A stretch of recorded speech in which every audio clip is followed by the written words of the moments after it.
Salam Media Sriwijaya.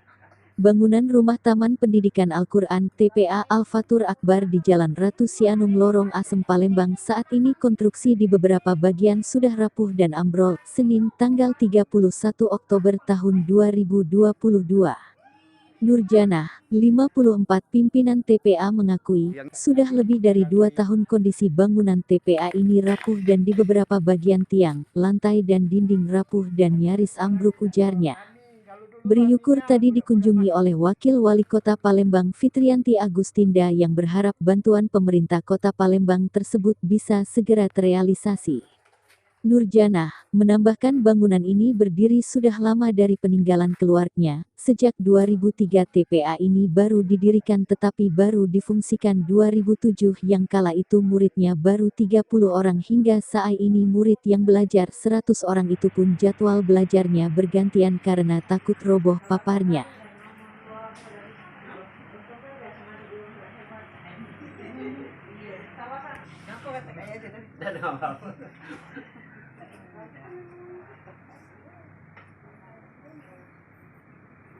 Kemarin.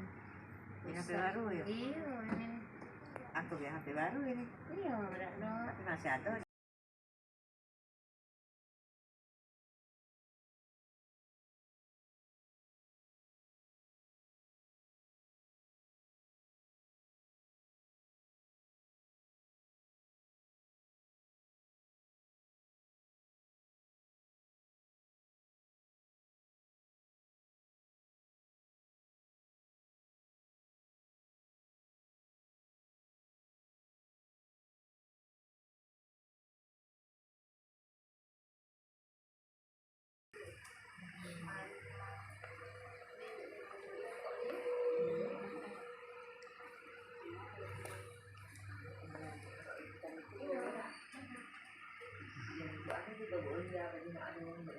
Iya, itu kan.